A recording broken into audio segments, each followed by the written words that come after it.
Donc, bonjour. Alors, vous êtes à l'Institut des Libertés. Et aujourd'hui, j'ai le plaisir de recevoir M. Dominique Motte. C'est une vieille famille du Nord, les Motte. Absolument. C'est une vieille famille du Nord. Et vous vous êtes trouvé en Suisse parce que vous aviez une mère suisse. Absolument. Et vous êtes resté en Suisse. Non, j'ai fait moitié-moitié. Moitié-moitié. Mais maintenant, moitié vous France, êtes... moitié Suisse. 40 ans. 40 ans. Et donc, vous êtes habilité... On va assez peu parler de la France, parce qu'on ne tire pas sur une ambulance, si je peux me permettre. Ce que je veux dire, on va parler de la Suisse. Pourquoi ce pays marche? Alors, je vais commencer, on va avoir des échanges courtois, si vous me permettez, parce qu'il y a des tas de gens qui ont invité de temps en temps, et c'est pas courtois du tout. Ils ne sont que courtois. Et je vais commencer par une petite réflexion sur la souveraineté. Le souverain, c'est votre propre, c'est un petit élément comme ça. Le souverain, c'est vous. Et c'est extraordinairement important parce que, dans le fond, ce que ça veut dire, c'est que le souverain en Suisse, c'est le citoyen individuel. Il est individuellement souverain. Il n'y a pas une souveraineté de la France, il y a une souveraineté du citoyen lambda suisse. Mmh.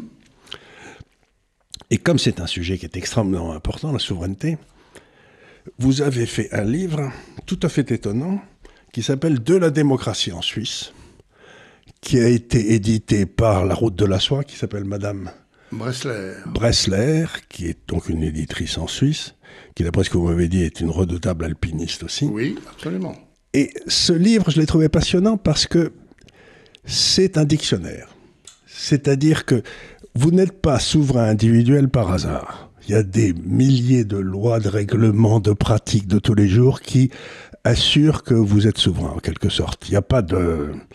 Et vous avez, dans le fond, vous l'avez organisé par ordre alphabétique. Chacun des sujets fait à peu près 2 pages. Et donc, quiconque veut comprendre comment on passe à la souveraineté individuelle, qui est beaucoup plus importante que la souveraineté collective, parce que la souveraineté collective, c'est comme souvent le collectivisme, c'est du pipeau. Où vous vous sentez souverain personnellement. Et je vous disais tout à l'heure, quand on en discutait, que dans le fond, cette notion de la souveraineté individuelle, elle est profondément chrétienne, c'est-à-dire, je le dis toujours, Dieu ne s'est compté que jusqu'à 1. Il veut avoir une relation avec vous, et vous avez un projet dans la vie qu'il vous a fixé, c'est à vous de le trouver. Et dans le fond, vous ne pouvez pas trouver votre projet si vous n'êtes pas souverain. Ça me paraît tout à fait... Donc, la Suisse, quelque part, peut-être son côté protestant, etc., luthérien, calviniste, est arrivée à mettre au point une situation, je dirais presque une civilisation, de la souveraineté individuelle. Et tout est expliqué dans ce livre. C'est donc La Route de la Soie.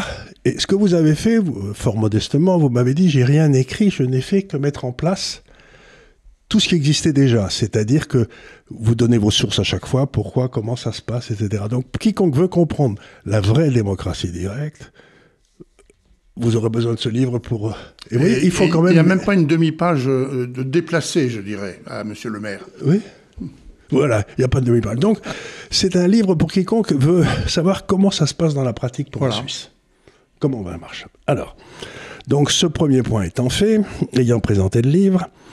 ayant présenté Rousseau, qui lui-même était suisse d'ailleurs, qui n'a pas été très bien compris en France. Je crois qu'il y a des tas de gars qui ont pris Rousseau, qui n'ont pas pigé. Je vais vous demander de nous raconter, parce que rien n'arrive au hasard, l'histoire de la Suisse. Comment ça s'est passé? Pourquoi d'un seul coup, ces cantons au milieu des Alpes ont décidé de se mettre ensemble, de rester souverains indépendamment, etc. Racontez-moi l'histoire de la Suisse, parce que c'est quelque chose d'extraordinaire, c'est que les Français connaissent un peu l'histoire des États-Unis, l'histoire de l'Allemagne, l'histoire de l'Angleterre, etc. Mais alors de la Suisse, ils n'ont pas la moindre idée. Remarquez, il n'y a pas beaucoup d'histoire, il ne vous est rien arrivé, mais c'est pas par hasard. Non, il n'est rien arrivé. Allez-y. Racontez-moi un peu l'histoire de la Suisse. D'abord, il faut comprendre que la Suisse a 4 frontières. Oui. 4 frontières qui sont la France, l'Allemagne, l'Italie et l'Autriche. Et j'insiste sur l'Autriche parce que en 1291, quand nous nous sommes réunis à ce qu'on appelle au Grütli, c'est-à-dire sur une prairie au lac des 4 cantons, je ne sais pas si vous connaissez à peu près le quartier là-bas, en Suisse, ah oui, eh bien, on s'est réunis à 3 cantons et on voulait défendre nos intérêts face aux Austro-Hongrois. Qui était une grande puissance de l'époque. Et la Hongrie, c'était pas un cadeau à ceux qui avaient battu les Mongols. Ah non, pas du tout. Donc ils étaient sans arrêt en train de nous titiller, probablement, etc. Je sais pas. Et donc à ce moment-là, ces 3 cantons de base se sont mis entre eux et ils ont dit on va se réunir à 3 et nous allons nous défendre contre les Austro-Hongrois. Voilà. Et c'est le début de la Suisse. Ah, c'est le début de la Suisse. Alors, le début de la Suisse, avant 1291, il y avait ni Suisse, évidemment, parce que le mot Suisse est arrivé seulement en 1848 ou 1850. Donc, ça s'appelait la Diète. La Diète, c'était le Parlement d'alors. Donc, c'est-à-dire, on se serrait la main, on buvait, et puis on repartait chacun dans ses champs et avec son bétail. Bon. Et probablement.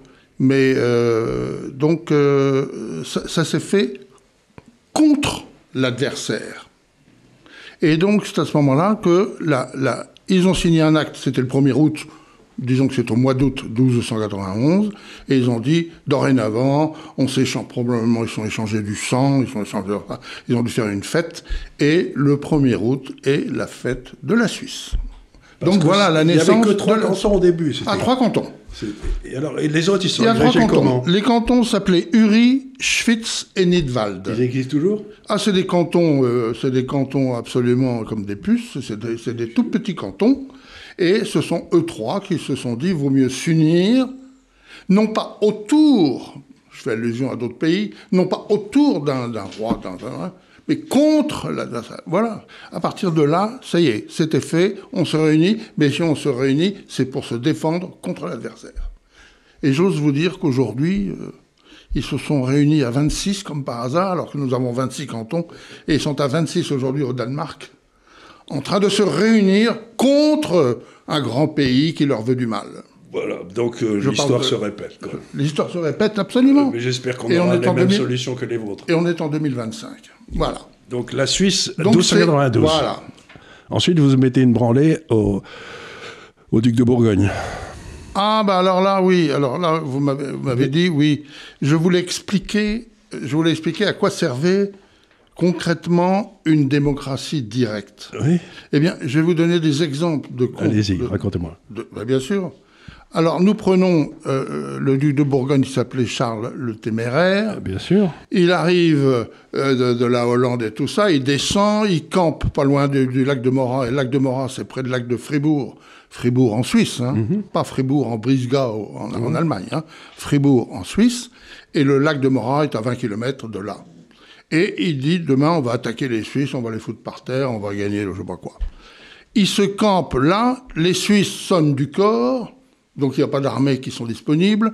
Il y a les cantons, là on est en 1476, donc on a déjà 10 ou 11 cantons. Hein. Oui, donc déjà qui s'étaient unis, qui avaient suivi, qui s'étaient agrégés. Qui étaient unis, toujours pour se défendre contre. C'est ça l'essentiel de la démocratie directe. Et puis ils se réunissent donc la veille au soir, et la veille au soir, ils votent pour savoir qui va diriger le combat demain pour le compte des Suisses, qui sont 5000. Le duc de Bourgogne, 20 000. Donc là, vous avez exactement la différence entre 20 000 personnes autour d'un duc de Bourgogne et 5 000 personnes unies qui élisent tous. Vous comprenez toute la différence. Ben vous savez, c'est le vieux truc qu'il y avait aussi avec les Spartiates, là, qui avait contre c'était de la liberté représentée par les Spartiates contre la multitude représentée par l'empereur de Perse, quoi. C'est souvent ça. Et souvent, les 5000 qui sont motivés, si j'ose dire, à mort, ratatinent ceux qui sont sous les ordres d'un chef, quoi. C'est ce qui s'est passé. C'est ce qui s'est passé. Sur les 20 000 il y en a 10 000 qui sont au fond du lac. Et quand on va se promener au lac de Morat, moi j'étais souvent avec ma mère, 3-4 fois, parce qu'elle habitait Fribourg à ce moment-là. Elle me dit toujours qu'on voyait le lac de couleur rouge dans le fond du lac de Morat, et c'était le sang des Bourguignons qui était resté au fond du lac. Voilà. Mais sur les 5000, il y a 500 Suisses qui ont disparu, ou 1000 qui ont disparu, mais néanmoins, les 5000 ont foutu une branlée aux 20 000. Et le duc de Bourgogne... Il a juré de plus jamais revenir. Non, mais je crois qu'il est mort, surtout. Il a été tué à cette bataille, non ? Non. C'est par là qu'il a été tué ? Non, il est reparti. Il est reparti. Je sais pas très bien où. Si, parce qu'il a été tué quelque part, je crois par des Suisses aussi, en France, et il avait été bouffé par les loups.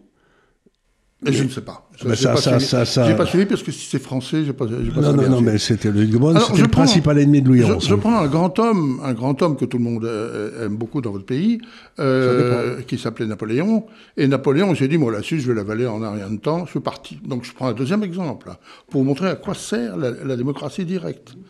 Et il part là-bas, il rentre en Suisse, évidemment, comme dans du beurre, parce que, bon, on n'était pas aussi armés que lui. Il commence à mettre des préfets dans les 11 ou 12... cantons. Il y en avait 17 à l'époque, ou probablement 17, 18.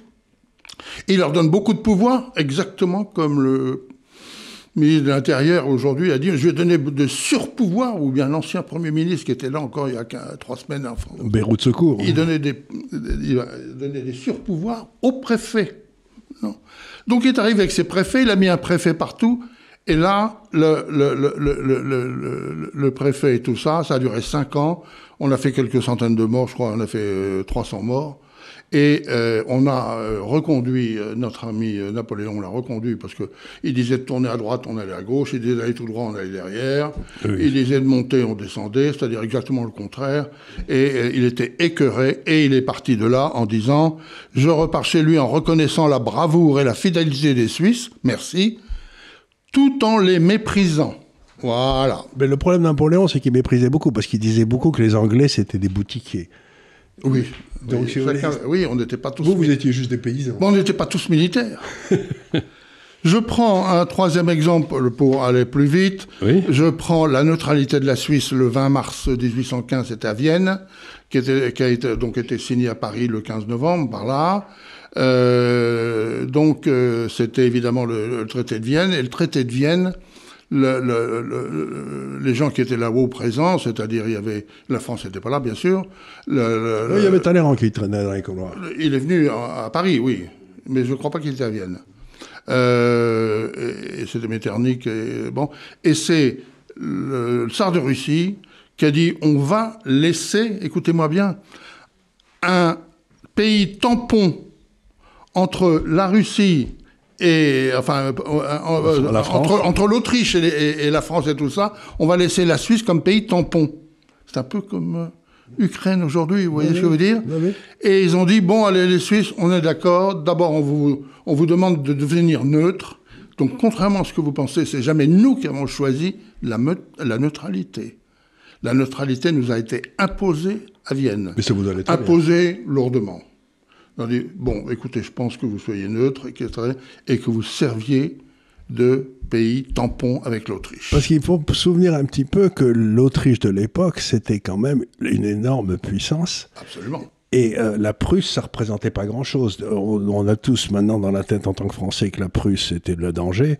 Mais pendant des siècles, pour la France, le danger, c'était l'Autriche-Hongrie, c'était les Habsbourg, c'était pas les Hohenzollern, il ne faut pas rigoler. Non, c'était les Habsbourg. C'était les Habsbourg. Donc vous faites ça, vous devenez neutre, ensuite rapidement... vous avez les imaginez qu'on ait des populations à 65% allemandes, à 25-30% italiennes, à 15% françaises, les populations qui occupent la Suisse aujourd'hui. On a traversé la guerre de 70, la guerre de 14, la guerre de 40...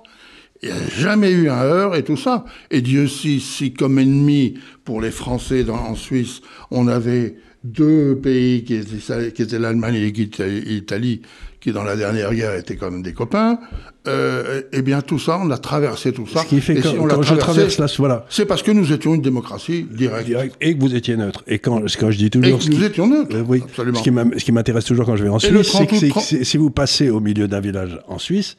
Par rapport à un village français, il y a quelque chose qui n'est pas présent, c'est un monument aux morts. Non, il n'y a pas de monument aux morts en Suisse. Non, il n'y a pas eu de mort. Non, parce qu'il n'y a pas de guerre. Mais voilà, il n'y a pas eu de guerre depuis 500 ans. Oui, mais on va y arriver, incroyable. On va y venir. Et là maintenant, le 29 ou 39, qu'est-ce qui se passe ? Eh bien, c'est pour vous dire qu'on a élu un général pendant la guerre, parce qu'on a fait la guerre, nous, la Suisse, quand même. On a préparé la guerre. Vous aviez mis des troupes en la 39. Nous n'avons pas de généraux. On n'a pas un général en Suisse actuellement, alors qu'on a une armée qu'on peut lever en 30 jours, de 100 000 hommes, 150 000 hommes, de milices. Hein. Et on n'a pas un général en Suisse. Vous avez des colonels. Aujourd'hui. Et les colonels. Et les colonels. Et le colonel, qui le nomme, c'est la fameuse chambre dont on va parler tout à l'heure, le Conseil fédéral. C'est pas moi, je nomme un tel. Non. Voilà. Et il me nomme le colonel en chef, si j'ose dire, parmi Les colonels qui ont été dans la réserve. Et le 15 avril 1945, quand la guerre est terminée, qu'est-ce qu'il fait le général Guisan? Il donne sa démission? Non, il ne donne pas sa démission. Il rend ses étoiles et redevient colonel. C'est ça la démocratie directe. C'est Cincinnatus qui retourne à sa charrue, quoi. Ah oui, et nous ne sommes pas ni... l'ONU, on a mis 30 ans à rentrer à l'ONU. C'est pas une bonne idée, d'ailleurs. On a voté 3 fois, 4 référendums. Et enfin, on y est allé, mais on s'en mord les doigts un peu. Je ne vais pas répéter ce que dit le président des États-Unis. L'OTAN, nous ne sommes pas à l'OTAN, bien sûr, et nous ne sommes pas à l'UE. L'UE, il y a 25 ans qu'on négocie avec l'UE, une multilatérale, et non. Tout ce que j'espère, c'est que... Nous refusons d'y aller. Ces négociations avec l'UE cesseront parce que l'UE ne sera plus là. C'est un peu de mes efforts secrets, si vous voulez. Que la Suisse sera toujours là, mais que l'UE ne sera plus là. Ce sera déjà un gros progrès. Donc, vous voyez, ça, c'est l'histoire de la Suisse. Donc, c'est un pays qui a progressé doucement pour que chacun des habitants reste souverain. C'est-à-dire que jamais ils sont passés sous le contrôle d'un empereur, d'un roi, d'un dictateur, Le Suisse de base, si vous voulez, il est maître de lui comme de l'univers, si j'ose dire. C'est une citation de Corneille, mais enfin, c'est pas grave. Voilà, donc ça s'est passé comme ça. Alors maintenant, tout est parti des cantons, vous m'avez dit, de 3 cantons qui sont minuscules. Absolument. Donc on va passer, ça va peut-être apparaître sur votre écran, sur ce que c'est exactement cette histoire des cantons, parce que ça me laisse rêveur, moi. Donc c'était un petit peu l'équivalent des provinces en France ? C'est un peu, oui, un peu. Mais beaucoup plus évolué.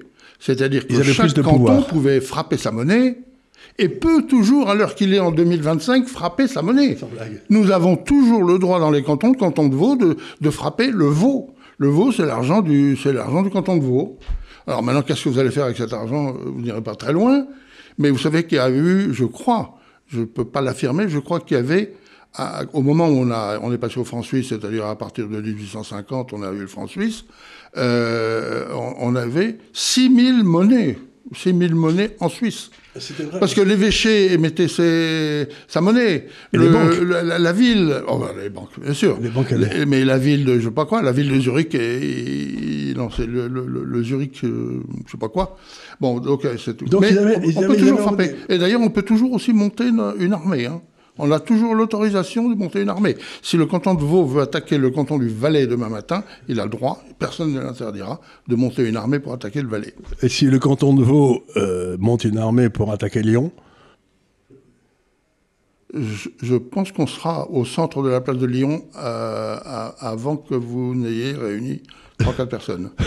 C'est pas possible, non, je veux dire. En plus, le Lyonnais... Parce que nous sommes des milices.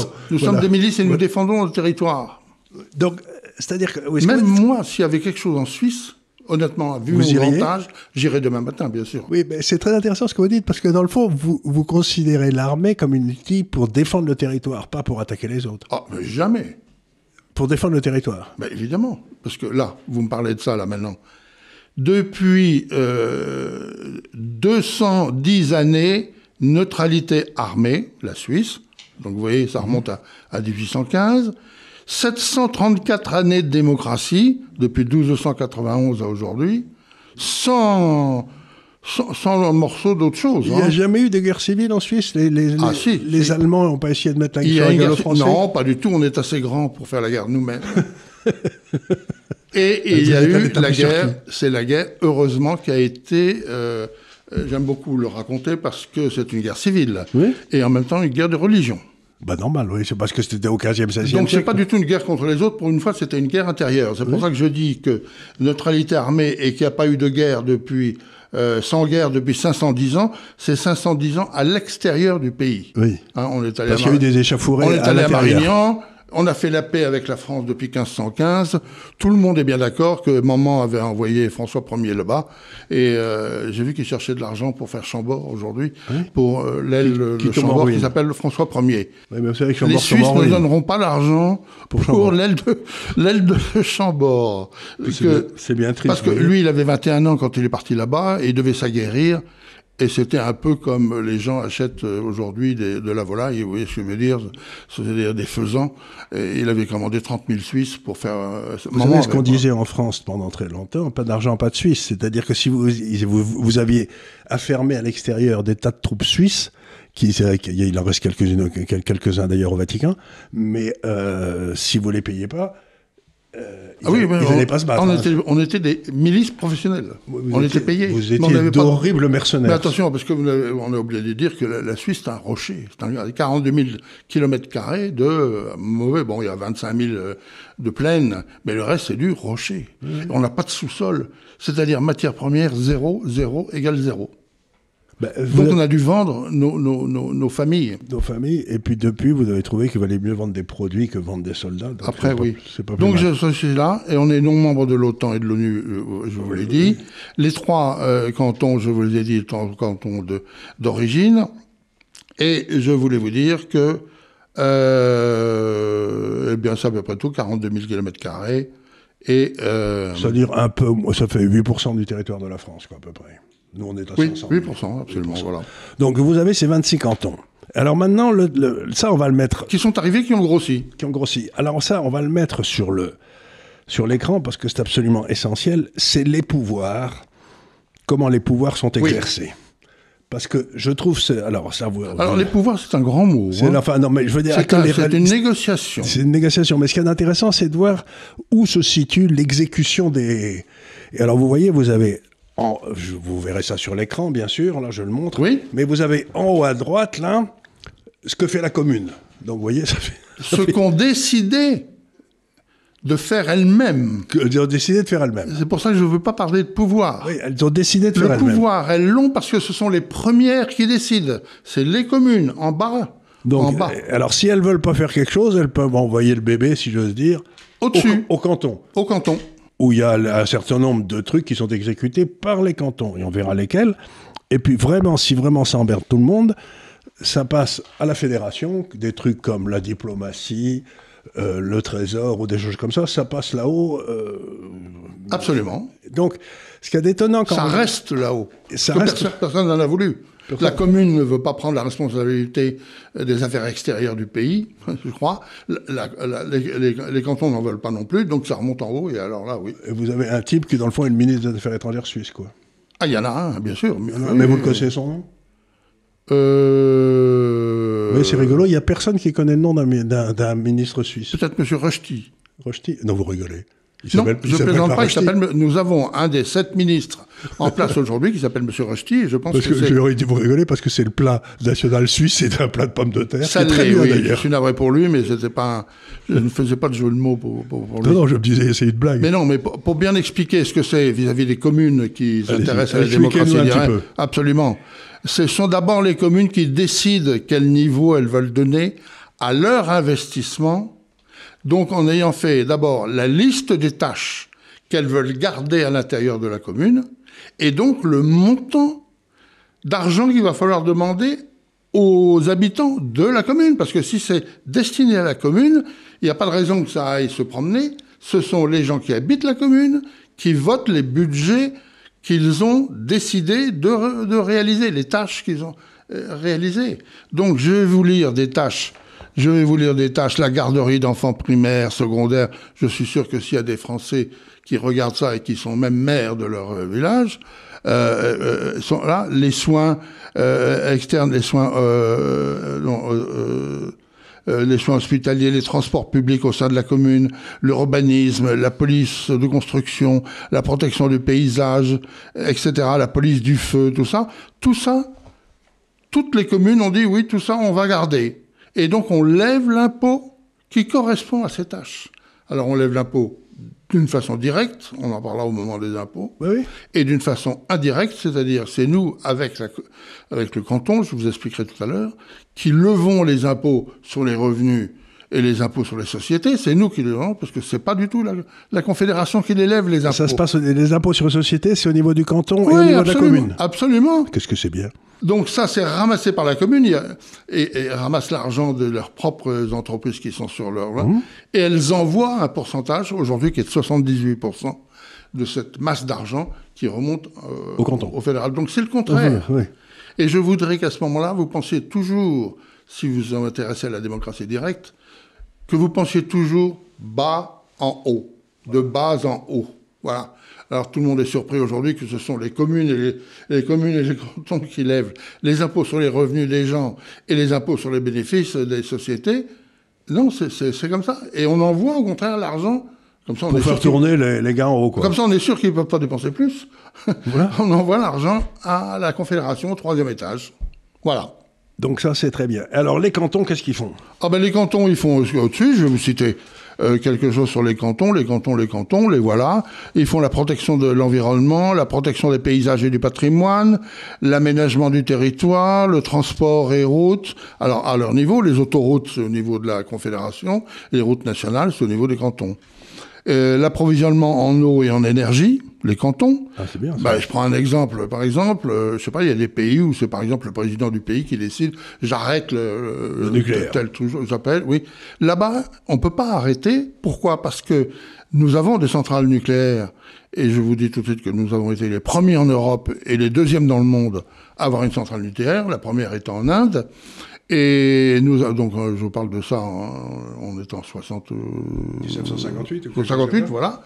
Et donc, il est hors de question que quelqu'un puisse arrêter le nucléaire. Le nucléaire en Suisse, mais comme les barrages, c'est-à-dire toute l'énergie, appartient aux 26 cantons et laisse 15% à la Confédération. Donc, la Confédération et les 7 ministres qui sont là, c'est pas leur problème. Et les 80 cantons décident de ce qu'ils vont faire de l'énergie. Ça, c'est la démocratie directe. Vous vous saisissez?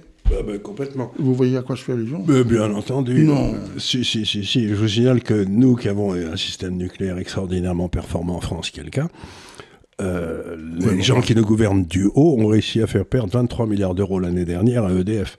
Alors, c'est même pas envisageable. Je ne sais pas comment ils y sont arrivés. Moi, je ne connais pas la France, alors je sais pas. Non, vous avez raison, c'est pas un sujet. Alors après, la santé des hôpitaux.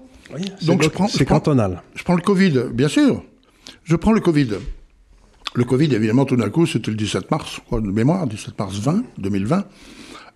Donc vous avez la Confédération, les communes en bas, les cantons, la Confédération et les cantons là. Et évidemment que les hôpitaux dépendent des cantons. Donc la gestion des cantons, la construction, etc., etc. Et en aucun cas, évidemment, la Confédération. Et on a demandé, puisque on devait faire des vaccins, etc., combien il y a de lits disponibles, etc. sur le.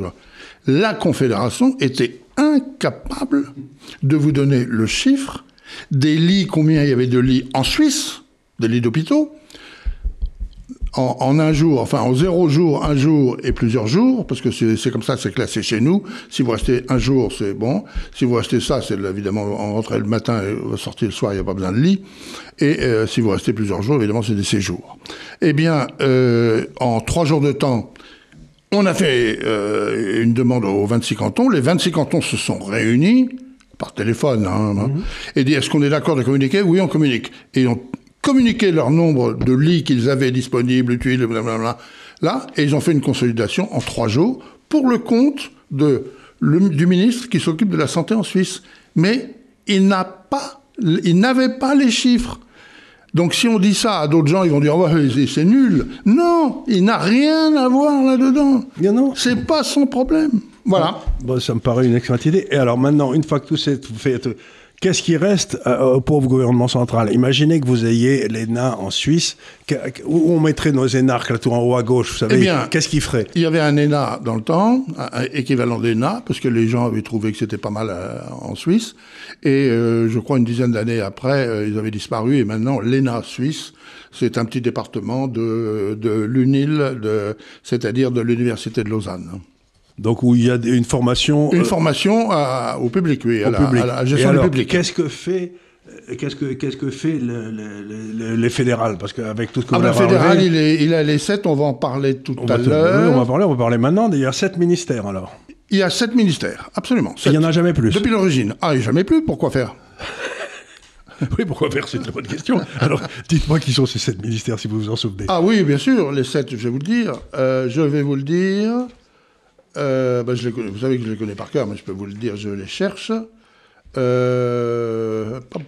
Alors, attendez, il y a prestations individuelles, organisation des... Non, mais les 7, c'est les finances, vous avez les affaires étrangères, vous avez justice et police. Justice et police. Quoi ? Justice et police, c'est un seul ministère. Là, vous l'avez voulu, vous me l'avez demandé, vous l'avez. Oui, un seul ministre. Justice et police, moi, quoi, je trouve que ça marche correctement encore. Il se parle. En Suisse, oui, il se parle au moins. Oui, parce qu'il se parle à lui-même. Justice et police. Ensuite, on a la recherche et je sais plus quoi. Ensuite, vous avez le transport.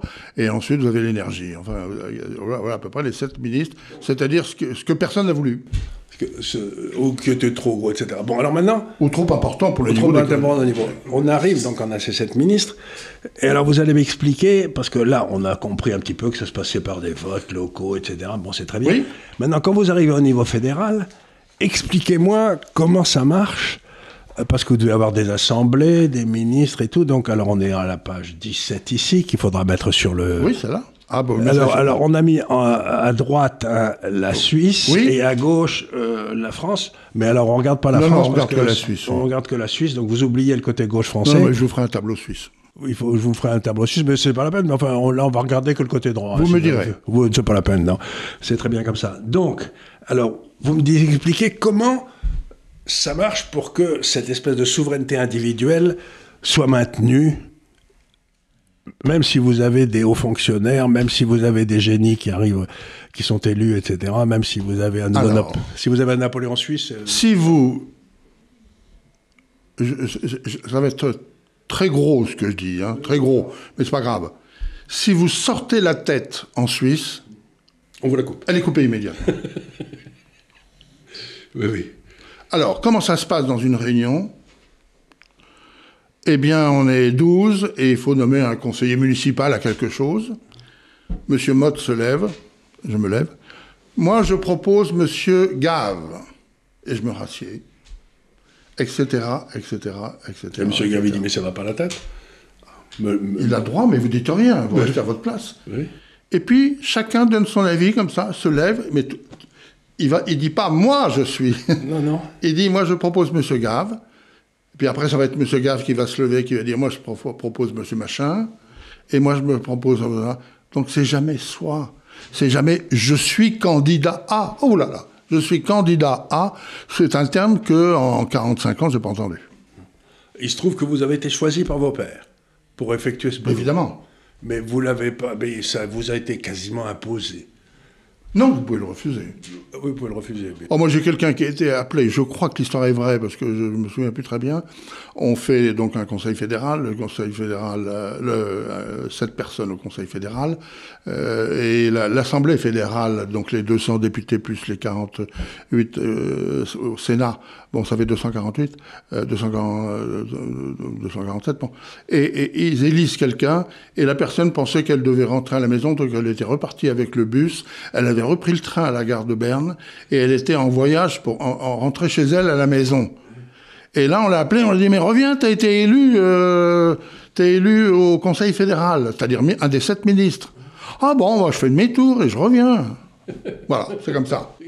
Écoutez, c'est charmant, mais c'est charmant comme histoire. C'est charmant comme histoire. Mais l'histoire est vraie. Hein. Oui, donc, vous avez le Conseil des États, et alors, là, je voudrais que vous m'expliquiez un petit peu, vous avez les conseillers et les sénateurs, hein. On a, non, c'est toujours des conseillers, mais c'est des conseillers nationaux, c'est l'Assemblée nationale. Oui. Qui est élu au suffrage. Alors, à la proportionnelle. À la proportionnelle complète. Ah, bah, complète, bien sûr. Ah là là là. Donc, vous avez 200 gars qui sont élus à la proportionnelle. Absolument. C'est-à-dire que vous avez un paquet de Suisses allemands là. Bah, tout est à la proportionnelle. Alors ça, il fallait déjà parler du bicamérisme, et nous sommes au bicamérisme là maintenant. Donc on peut dire un mot. Alors le bicamérisme, ou bicaméralisme, c'est la même chose, c'est ce qu'on appelle la démocratie de concordance. C'est-à-dire que les deux assemblées, l'Assemblée nationale et le Sénat en France, mais le Conseil national et le Conseil des États en Suisse, ne sont pas élus de la même façon. Pourquoi ? Parce que je reviens à ma guerre de 1847. Les cantons catholiques qui avaient déclaré la guerre contre les cantons protestants, c'est Dufour, c'est un certain Dufour qui a fondé la Croix-Rouge avec Dunant plus tard, qui était un ancien de promotion 1807 parce qu'il aimait beaucoup Napoléon, de l'X à Paris. Ah, c'est un polytechnicien. Il revient, oui, c'est un polytechnicien. Tout s'explique. Mais qui est vite revenu dans son pays, qui a été appelé par les protestants, et il a été appelé par les protestants pour combattre les catholiques qui étaient en train de vouloir faire la guerre contre les cantons catholiques. Bon.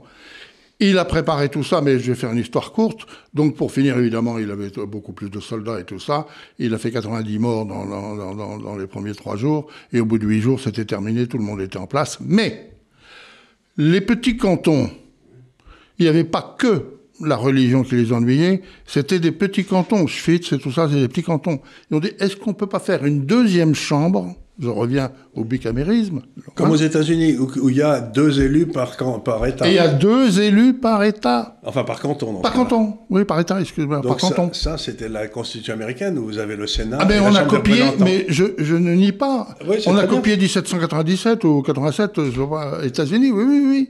Mais comme on a copié, nous, sur la France, après, au moment où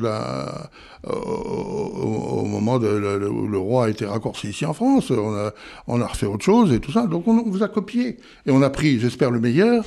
Et donc on a fait une deuxième chambre dans laquelle il n'y en a que 2. Il a dit, écoutez, nous, au Conseil national, on est à la proportion. Alors il est bien évident que Zurich a 17, et maintenant aujourd'hui je crois qu'il en a 21.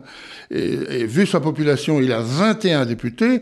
Moi je suis Schwytz et j'ai 1 député. Qu'est-ce que vous voulez que je fasse ? Je ne peux absolument pas défendre mon droit. Mais on crée cette deuxième chambre, bicamérisme, on lui donne 2 députés, donc il y en a 2 à Schwytz mais 2 à Zurich, et les 2 ont le même pouvoir. C'est-à-dire que le même pouvoir, ça le veut Sénat dire peut bloquer la même chaîne de pouvoir et même compétence. Vous voyez ce que ça veut dire ? Donc ce que vous dites est très important là. Mais comment c'est très important ? C'est même compétence. même compétence, c'est-à-dire qu'il faut trouver un consensus entre les 2 chambres. Mais évidemment. Car au mot près et à la virgule près, c'est les mêmes compétences. Ils vont avoir le texte qui va passer une fois chez eux en premier et une fois sur 2 Et s'il y a blocage, qu'est-ce qui se passe ? Pardon ? S'il y a blocage, qu'est-ce qui se passe ? Il n'y a pas de blocage. Il n'y a pas de blocage, pourquoi ? Parce que ce sont les députés qui ont nommé les ministres. N'oubliez pas ça. Oui. Là, on en vient, par exemple, parce que je pense que vous faites allusion à certains blocages dans d'autres pays, mais là-bas, il ne peut pas y avoir de blocage. C'est le souverain a nommé des députés, les 2 chambres font 247 députés, 247, je crois, oui. Je sais plus, bon, 247, 248. Et c'est eux qui élisent ensuite les 7 conseillers fédéraux et qui élisent parmi les 7 conseillers fédéraux le président de la Confédération 1 an. Alors ce qui est amusant dans ces 7 conseils, c'est que le type qui est nommé au Conseil fédéral, là-haut, pour être un ministre, il ne sait pas quel ministère il va avoir au départ. C'est eux qui discutent entre eux qui prendra quoi. On les nomme pas à un poste, on les nomme même à une fonction. La fonction, vous serez, il a le droit d'accepter et il a le droit de refuser. Hein. Donc, ce que vous voulez dire, c'est que vous nommez 7 gars là-haut qui ensuite décident entre eux, toi tu seras le on leur dit pas, absolument, on leur dit pas, tu vas être toi aux finances et toi ci, toi ça. Vous devez ensuite vous réunir tous les 7. Et vous mettre d'accord. Et vous mettre d'accord et d'avoir un consensus qui est le maître mot de la Suisse. Consensus. Donc, on discute et voilà. C'est-à-dire, si je prends une courbe de Gauss, vous savez, l'espèce de courbe de gendarme là. Bien sûr. Vous faites tous vos efforts. Je vois que vous suivez Napoléon. Vous faites tous vos efforts pour que les décisions soient prises toujours, dans le fond, par ce qui satisfait les 2 tiers, mais pas les bords n'ont aucune information. Alors, l'explication est très simple, vous allez comprendre, puisqu'on part du bas et on va vers le haut, donc c'est d'abord le peuple, le souverain, qui élit les députés, vous êtes d'accord ? Et là, vous avez, j'oublie les 40% ou 50% qui n'ont pas voté, mais les restes, 50% ou 45%, pour avoir un chiffre différent, les 45 qui ont voté, ils représentent 100% des votants. Bon. Mais ils représentent aussi toute proportion gardée, la même proportion que le peuple, puisque c'est le souverain, le peuple souverain, qui élit ces 45%. Et vous retrouvez donc le même taux de 45%, mais en fait, ces 45%, ça doit être 100%, on soit bien d'accord, on se comprend.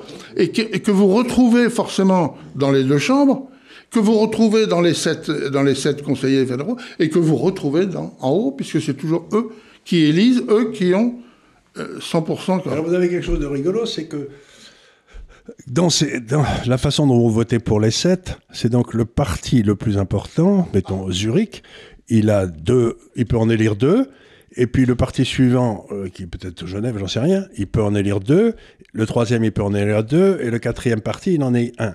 C'est-à-dire que vous évitez que parmi ces 7 soient élus par le même parti.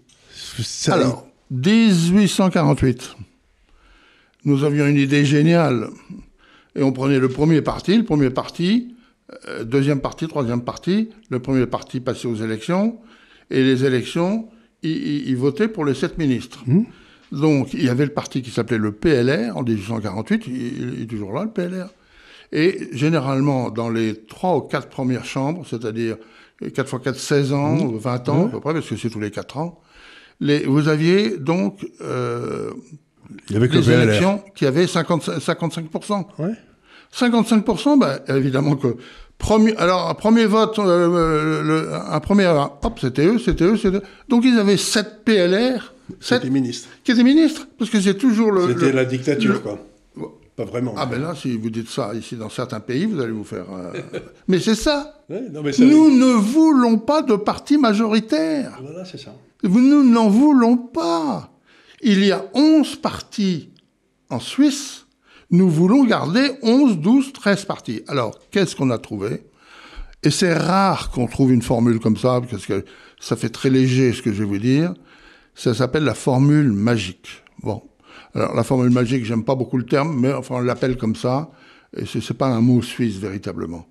Et on a dit, le premier parti peut nommer 2 ministres, conseillers fédéraux. Le deuxième parti, 2. Le troisième parti, 2. Le quatrième parti, 1. 2, 2, 2, 1, 7. Donc vous avez les 7 qui sont sur les 4 premiers partis. Et ça, c'est depuis maintenant très très longtemps. 150 ans. Oui, 150 ans. 200. Et on l'a conservé, c'est ce qu'on appelle la formule magique. Donc vous avez les 7 ministres qui, dans le fond, viennent d'horizons politiques différents et qui sont obligés de se mettre d'accord. Ah, obligés. Obligés, sachant que le président de la Confédération n'a aucun pouvoir. 0 pouvoir. Si, il va recevoir les dignitaires étrangers à l'aéroport. Ah oui, mais le pouvoir à la votation et tout ça. Non, pas de nomination, rien du tout. Ah, rien, il n'a pas de pouvoir.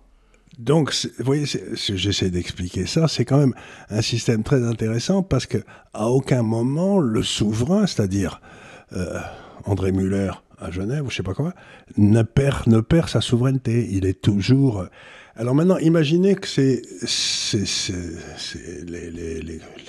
les conseillers plus les sénateurs, là, décident de faire une loi imbécile. Non, les conseillers, c'est pour les deux. Oui. Conseiller national et conseiller... D'accord, imaginons que les 247 conseillers fassent passer une loi qui soit imbécile et qui ne plaise pas au peuple suisse. Oui. Alors qu'est-ce qui se passe? C'est là qu'intervient le référendum. Mais qu'est-ce qui se passe? Il y a un type qui lève la main et qui dit « Je vais contrer cette décision que vous avez prise ».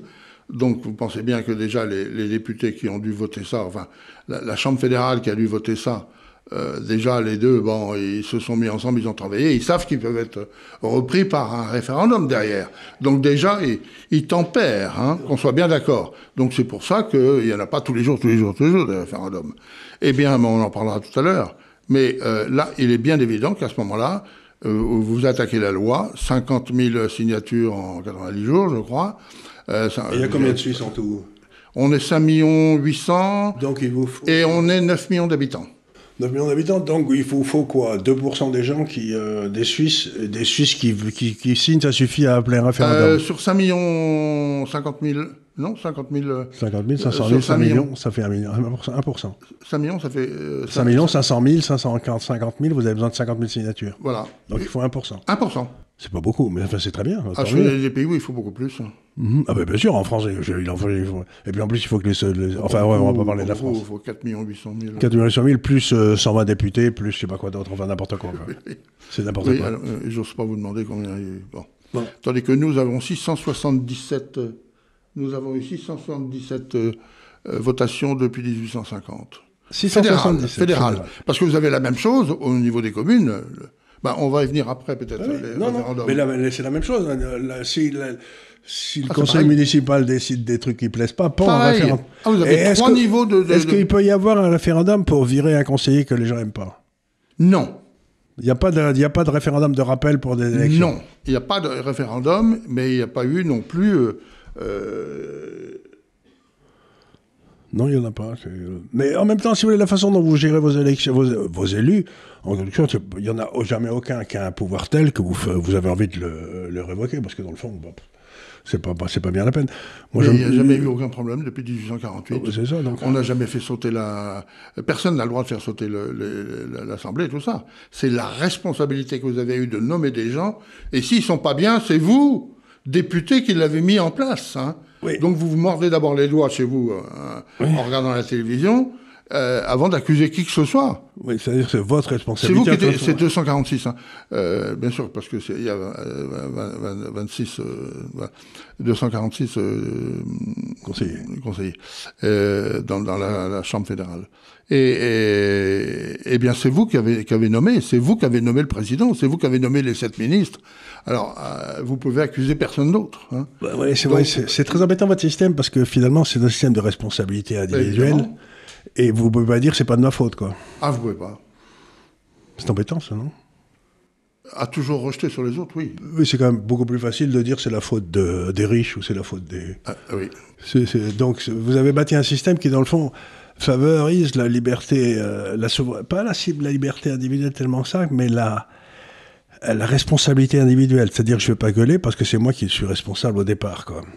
Donc ça, c'est pour le bicamérisme. C'est pour le bicamérisme. C'est une très bonne idée, et la façon aussi dont vous pouvez rejeter une loi. Rejeter une loi, oui. Vous pouvez tout à fait voter contre. On a le droit de la rejeter, on a le droit de l'amender, et le gouvernement, c'est-à-dire l'Assemblée, peut donner une alternative. Voilà, donc on travaille autour de ça. Et alors j'aimerais que maintenant on aille à la votation, que vous montriez, puisque vous l'avez amené, vous avez la gentillesse de l'amener, une enveloppe de ce que les gens reçoivent quand il va y avoir un référendum. Oui. Je trouve que c'est très bien que vous nous montriez ça, parce que les gens disent comment ça se passe. Eh bien, je vais vous dire. Racontez-nous comment ça se passe. Il y a un type qui a présenté un référendum, donc vous allez recevoir un papier où on mettra le pour et le contre. Je vais vous dire, vous allez voir. Parce que c'est très intéressant. Je vous ai pris Je vous écris du 24 novembre 24. Hein, c'est pas grave. Alors, 29 novembre 2020, il y avait 4 sujets. 1, 2, 3, 4. Parce que vous pouvez voter pour plus d'un référendum à la fois. Ah oui, on fait 4 référendums en même temps le même jour. Ah oui, c'est drôlement bien. Attendez, vous avez un référendum l'étape sur les routes nationales, modification du code des obligations, oui d'accord, modification du code des obligations, droit du bail, modification de la loi fédérale sur l'assurance maladie, tout ça c'est des trucs... Voilà, on a les 4 bulletins ici, où on a juste à mettre oui ou non dans les 4 carrés, ou si vous devez, vous déchirez. Et là-dedans, on vous explique les tenants, les aboutissants. Vous mettez ça dedans, et là-dedans, le souverain reçoit un document pour les 4 documents de... Une page. 67 pages. Il y a 67 pages d'explications sur les 4. Et qui écrit ces explications ? Pardon ? Qui écrit ces explications ? Ah, c'est le gouvernement, le gouvernement et surtout le... Le gars qui présente le référendum. Ah oui, les gens qui présentent, oui, bien sûr. Et il est écrit absolument en version finale. C'est pas un projet de, je sais pas quoi, non. À la virgule près, c'est le document sur lequel vous devez voter. Donc c'est pas oui, non, on est d'accord sur le principe de... Et vous ne pouvez pas voter contre parce que vous n'aimez pas le conseiller, quoi. Vous votez pour le projet et pas pour virer un gars, quoi. Généralement, ça peut passer dans les chambres avant, et quand ça passe dans les chambres, vous avez les résultats des votes préalables déjà qui sont là, et le gouvernement a fait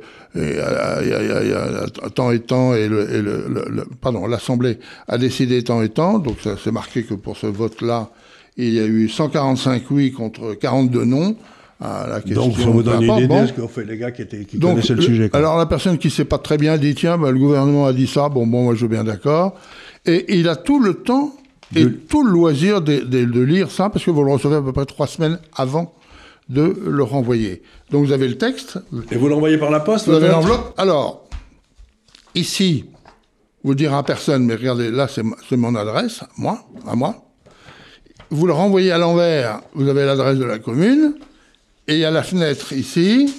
Donc vous renvoyez, c'est la commune là, et vous renvoyez les bulletins dedans, et vous remettez tout ça dans la boîte aux lettres. Et il y a à peu près 90% des gens en Suisse qui votent par correspondance. Voilà. Ben écoutez, alors, qu'est-ce qu'il nous reste à dire? Il nous reste à dire que... que du bien. Que du bien. Et alors, je voudrais maintenant terminer avec quelques remarques sur l'économie suisse. Comme vous l'avez mentionné tout à l'heure, vous n'avez pas de matière première. Aucune matière première. Voilà. Vous avez une agriculture, il y a des tas de... Dans ce document rouge, là, le livre, vous voyez comment ils traitent leur agriculture, c'est très malin aussi. Et ce qu'il y a d'admirable en Suisse, si vous voulez, c'est que vous avez le niveau de vie le plus élevé du monde, la monnaie la plus forte du monde depuis très très longtemps, le SMIC en Suisse, qui n'existe pas vraiment, mais il est aux alentours de 4 000 €, c'est-à-dire que c'est quand même mieux que chez nous. Et Deux choses fausses.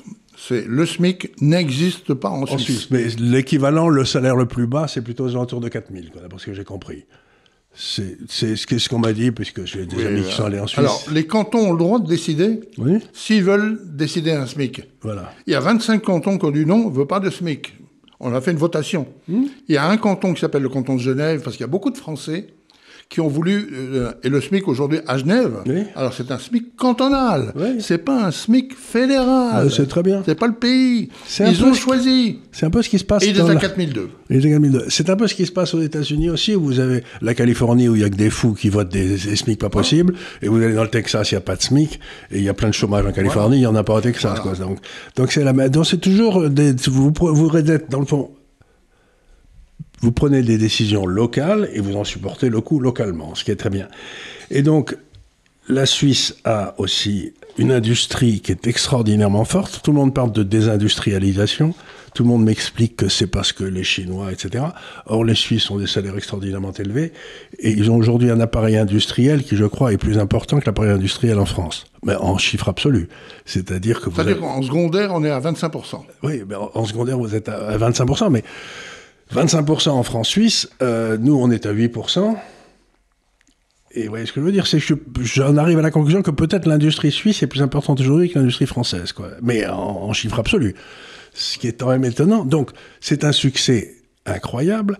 Et quand je regarde ça, je vois que la Suisse, le poids de l'État, donc de structure fédérale qu'on a discuté, était 30% en 1958, quand il y avait De Gaulle, là. Et en France, on était à 30%. Aujourd'hui, la France est à 60% et la Suisse est à 30%. Vous n'avez absolument vu aucune augmentation du poids de l'État dans l'économie depuis 70 ans. Ce qui est ça stupéfiant, parce que dans tous les autres pays du monde, vous avez eu cette dérive social-démocrate, je me copie de plus de trucs. Les Suisses, vous êtes restés à 30%. C'est-à-dire que si on demande son avis au peuple... Mais chaque Suisse est un entrepreneur. Voilà. Le citoyen suisse est un entrepreneur. Et les entrepreneurs, au moins de lui-même, il va devoir voter pour l'argent qu'il va dépenser dans sa commune, c'est lui. Oui. Ça change totalement que si ça vient d'en haut. C'est-à-dire que, vous savez ce que disait Bastiat, un économiste français qui était remarquable, qui écrivait un français magnifique, qui écrivait dans les années 1840. Il disait « L'État est le mythe par lequel chacun espère vivre aux dépens des autres. » Mais c'est pas le cas en Suisse. Non. C'est pas le cas en Suisse. Le Suisse, il vit de son travail et de sa citoyenneté. Et donc, je trouve ça admirable. Donc, j'ai voulu faire cette présentation avec vous parce que... Je vous remercie. Non, mais d'abord, vous avez fait un travail considérable et il fallait que nos auditeurs le connaissent. Et surtout, vous montrer... Mais qu'on soit bien d'accord que c'est pas un projet. Hein. Non, c'est pas un projet, c'est une réalité. Hein. C'est une réalité. 100% est une réalité et tout est... Et tout est décrit dans ce livre. Voilà. Il y a des tas de réalités, par exemple, sur les écoles, les universités. Tout. Aujourd'hui, je crois qu'il y a 25% des classes d'âge qui ont la maturité, c'est-à-dire le bac, en Suisse. Parce qu'ils ont trouvé d'autres façons. C'est 25% uniquement, oui. Donc, tandis que nous, on est à 98% et on a que des crétins. Et donc, si vous voulez, ils développent les enfants d'une autre façon, directement en liaison. Donc, il y a toute une série de choses, mais qui passent toujours par des initiatives individuelles et par le bas. Et c'est pour ainsi dire jamais des initiatives qui viennent du haut, quoi, qui sont... Jamais, aucune. Et donc, ça prouve quelque chose, c'est ce que disait encore une fois Montaigne, que j'aime beaucoup, bien sûr. Il disait « J'aime les gens de mon pays », c'était la Guyane, là-bas, parce qu'ils n'en savent pas assez pour raisonner de travers. C'est-à-dire que c'est ça que j'aime avec les Suisses, c'est qu'ils sont d'une grande modestie. Vous voyez ce que je veux dire? C'est-à-dire qu'ils sont à la fois très fiers d'être Suisses, mais ils ne pensent pas transformer l'homme ni transformer le monde. Non, je vous accorde. Donc cette espèce de façon d'être... Oui, je suis peut-être une exception alors de venir sur un territoire étranger pour parler de la Suisse, mais... Non, parce qu'il faut que les gens en France se rendent compte que dans le fond, il existe que Nassim Taleb appelle les E, Y, I, c'est-à-dire les EY, c'est-à-dire educated yet idiot. Il n'y a rien de plus dangereux qu'un type intelligent que vous mettez au pouvoir avec des idées qui veut changer le monde. Ouh là, vous voyez ce que je veux dire? Vous aventurez là. Mais je m'aventure donc, si vous voulez. En France, on a cette idée que si vous avez fait de bonnes études, vous êtes plus intelligent, ce qui n'est pas vrai. Et si vous avez de bonnes études, vous êtes plus à même de prendre des décisions, ce qui n'est pas vrai. Donc, tous les malheurs de la France viennent d'une élite qu'on a sélectionnée d'une façon imbécile. Le peuple est parfait. Moi, j'adore le peuple français. Je vous laisse... Et donc, ce que j'essaie de dire, c'est que ce qu'on a essayé de montrer aujourd'hui, c'est que pendant longtemps, l'autogestion a été un truc de la gauche. Ils voulaient les mettre dans les usines, mais ça ne marche pas. Mais l'autogestion du citoyen suisse, de la démocratie suisse, c'est peut-être un projet qu'on pourrait essayer d'avoir en France, l'autogestion de la démocratie française par les citoyens français. Mais je souligne une chose que je n'ai pas encore dite, et c'est moi qui en parle, c'est apolitique. Complètement. Est-ce que vous avez conscience que c'est apolitique tout ce que je viens de dire? Oui, c'est valable pour tous les citoyens côte à côte. C'est tout. C'est-à-dire qu'on se débarrasse de cette espèce de carcan qu'on nous a en France. On dit, dès qu'on ouvre la bouche, on vous dit vous êtes d'extrême droite, ou vous êtes... j'ai envie de leur dire, mais je ne suis pas d'extrême droite, je suis juste compétent. Donc, si vous voulez, cette façon de créer des clivages politiques et des antagonismes qui n'ont pas lieu d'être, c'est ça qui tue la France, quoi. Tous ces crétins qui me disent que je suis de droite, d'abord, je ne sais pas si je suis de droite, puis ensuite, je m'en fous. C'est pas mon problème. Ce que je voudrais, c'est que ce pays marche bien et soit heureux, quoi. Donc, c'était un effort pour montrer qu'il y a d'autres solutions que l'homme providentiel. Et pas loin. Et pas loin. Pas loin. Non, on aurait pu se renseigner, mais vous remarquerez comme on parle peu de la Suisse en France, parce que c'est... Jamais. On vous parle des luttes de pouvoir en Angleterre, aux États-Unis, etc., mais en Suisse, jamais. Donc, le seul pays qui marche bien, c'est la Suisse, et personne n'en parle jamais, et personne ne connaît le nom des hommes politiques. C'est peut-être qu'il y a quelque chose qu'on pourrait apprendre, quoi. Donc, je voulais vous remercier d'être venu, et je voulais surtout vous remercier d'avoir fait ça. Je ne vais pas être arrêté en sortant d'ici, non? Non. Oh, non, mais par contre, oui, c'est arrêté, je pense pas. Mais si vous avez des biens en France, vous serez peut-être l'objet d'un contrôle fiscal. Ah bon? C'est pas exclu. Mais le secret bancaire, alors? En France, vous rigolez, quoi. Ah bon? Non, mais chez nous, il existe toujours. Oui, pour les Suisses. Oui, donc il faudra le demander aux Suisses, et comme les Suisses vous répondront non, on ne peut pas, le secret bancaire existe en Suisse. Oui. Alors, ils ont fait une coquinerie, là, les Suisses. Si vous êtes Suisse, vous êtes toujours protégé par le secret bancaire. Si vous êtes Français, beaucoup moins en Suisse. Ah, beaucoup moins. Ça a sauvé, la Suisse a sauvé la bourgeoisie française pendant 2 siècles. Et maintenant, vous nous aidez plus. Vous nous abandonnez au milieu du guet. Mais c'est sûr que c'est exportable. Oui, moi je vois très bien, parce que je suis quand même biparti là maintenant. Hein. J'ai passé 40 ans en France, 40 ans en Suisse. C'est biparti.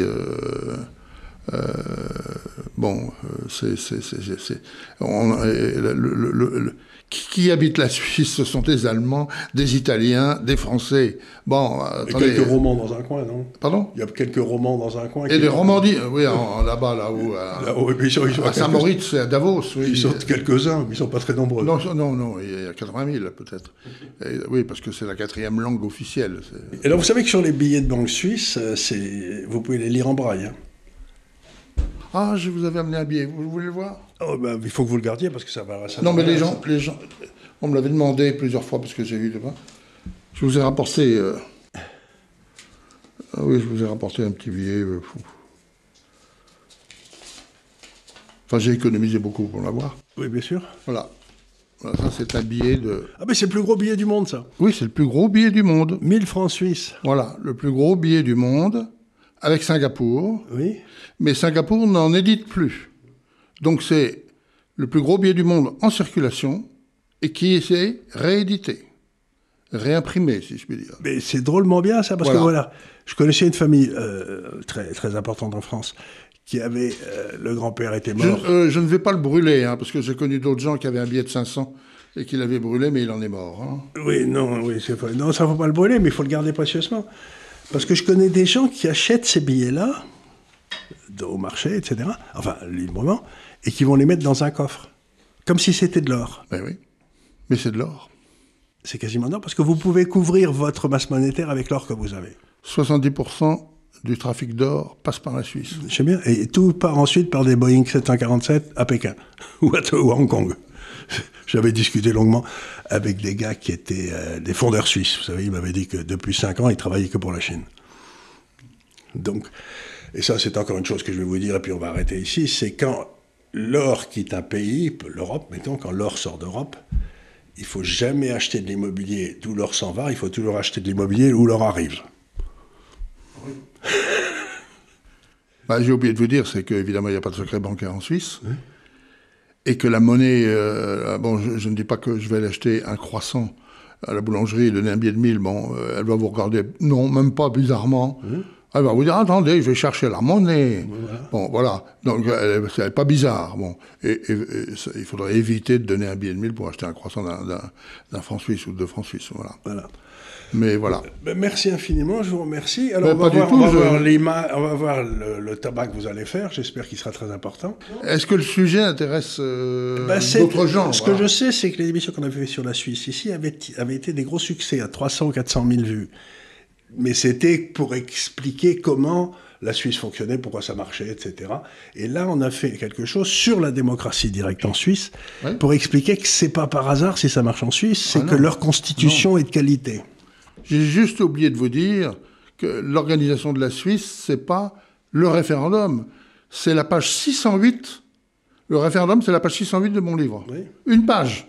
Donc vous voyez tout ce qui reste. Oui, mais c'est ça. Et je compare la Suisse et l'organisation de la Suisse à une organisation d'une montre Vacheron Constantin, une bonne marque de montre, qui a sorti une montre de 900 grammes et qui a 2377 pièces qui composent la montre.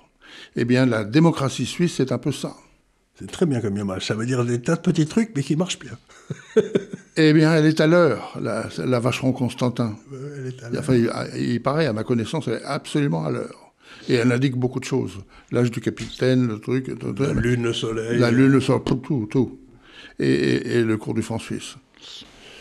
Qui a tendance à monter. Moi, j'avais un vieil ami anglais, mon vieil ami suisse, qui était Ernest Gutzwiller, que j'allais voir, qui m'a servi un peu de mentor quand j'étais jeune. Il y avait quelqu'un qui lui avait dit qu'il devait acheter de la livre sterling. Alors il avait dit, écoutez, j'ai connu la livre sterling à 24 francs suisses, à 12 francs suisses, à 6 francs suisses, à 3 francs suisses. Quand est-ce que j'aurais dû l'acheter? Un franc suisse égalait un franc français en 1961. Exactement. Voilà. Et aujourd'hui, on est à... Oh bah attendez, 3 ou 4 d'évaluation, alors on ne peut plus, bon. Mais vous m'avez dit que, bon, voilà. Donc le franc suisse n'a jamais dévalué. Hein. Ben non. On est à 0,95, 92, aujourd'hui à peu près. Non, mais donc... voilà. Un euro égale 0,92 francs suisses. La solution, si vous voulez, c'est que le maximum de décisions soient prises dans le système économique, politique, social, le plus près possible de celui qui bénéficiera ou paiera cette décision. Et c'est la solution qu'a trouvée la Suisse. C'est que la plus grosse partie, comme vous l'avez dit tout à l'heure, les villes lèvent leurs impôts pour faire marcher leurs services municipaux, quoi, c'est tout. Et il y a une interdiction constitutionnelle du déficit budgétaire en Suisse. C'est dans la Constitution qu'on n'a pas le droit de dépasser le 0, non pas le 3%, qui est une invention absolument... absolument. Bon. Donc évidemment en Suisse on doit être équilibré, mais les comptes sont équilibrés. Je les avais amenés si vous me posiez des questions. On est absolument, au million près, on est équilibré cette année. Et l'année dernière aussi, on a eu le Covid, on a eu ci, on a eu ça, on a tout eu aussi en Suisse. Donc... voilà. Merci infiniment. Pas du tout, et à la prochaine édition. À la prochaine édition, voilà. Et si vous avez d'autres choses à nous dire sur la Suisse, on fera peut-être une émission un jour sur la façon dont l'économie suisse fonctionne, sur justement les entreprises suisses, comment ça passe. Ah, volontiers. Parce que là aussi, il y a des différences essentielles. Oui. Donc on fera peut-être ça d'ici quelques temps. On va voir le succès ou l'absence de succès de cette émission. Mais vous savez qui on pourrait récompenser ? On va donner un prix. Un prix à celui qui voit le président de Nestlé monter les escaliers du Palais fédéral à Berne. Celui qui va m'amener cette photo... Il n'y va jamais, il n'en a rien à foutre. Jamais. Ouais. Bien sûr. Jamais. Parce que le conseiller fédéral n'a rien à lui dire, et lui, il n'a rien à dire au conseiller fédéral. Mais rien. Rien du tout. Parce que nous, on voit tout... Voilà. Et deuxième chose que je peux dire, c'est que moi, j'ai habité le canton de Vaud très longtemps. Et dans le canton de Vaud, il y a une petite société qui fait des petits paquets, des trucs pour les enfants et pour tout le monde, pour les chiens, pour les chats et compagnie, qui s'appelle Nestlé. Oui. Mais moi, je suis enchanté que Nestlé soit dans mon canton de Vaud. J'y suis plus, je suis dans le Valais maintenant. Parce qu'il paye un maximum d'impôts. Mais parce qu'il paye un maximum d'impôts que moi, je n'ai pas à payer pour faire ça, parce que... Et quand il vient me dire 15%, ça me paraît trop pour moi... Je pense que 13%, ça me semblerait normal que vous nous taxiez à 13% sur les bénéfices. Je lui dis, écoutez, on va étudier ça, mais je vais voir. Et on fait une votation, et on dit, oui, on vous accorde 13% d'impôt sur les bénéfices de Nestlé. Et je le caresse dans le sens du poil, en le remerciant beaucoup, et en sortant, et surtout en voulant le garder. Il n'y a pas cette agressivité qu'il y a ailleurs, sur les sociétés. Et sur les patrons de société. Donc, merci. Merci encore. Et puis, je crois qu'on a fait du bon travail. J'espère. Vous croyez ? Oui, j'espère, parce qu'après cette petite réunion, je crois que les Français comprendront mieux comment ça marche. Eût-il été possible de le faire autrement et mieux ?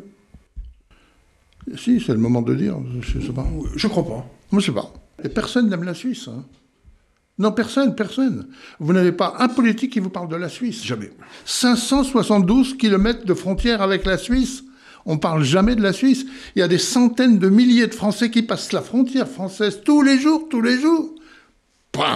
Et c'est pas pour aller travailler en Suisse, en France, je veux dire. Ils passent la frontière pour aller travailler en Suisse. Pour venir travailler. Depuis Bâle jusqu'à Genève, vous avez des centaines de milliers de Français qui passent la frontière. Et qui viennent travailler en Suisse. Bon, mais jamais un mot sur la Suisse, jamais. Et il y a des journalistes qui ont horreur de la Suisse. Vous connaissez la phrase d'un homme qui était un éminent sociologue français et un très bon. Il disait « Les intellectuels en France n'aiment pas le libéralisme parce que dans le système libéral, ils seraient payés à leur vraie valeur. » Je crois qu'on va rester là-dessus. C'est que tous ces gens qui sont payés par l'État pour faire de la saloperie ne voient pas du tout pourquoi ils auraient un système où ils devraient justifier de leurs émoluments. Merci. Et merci encore. Merci mille fois.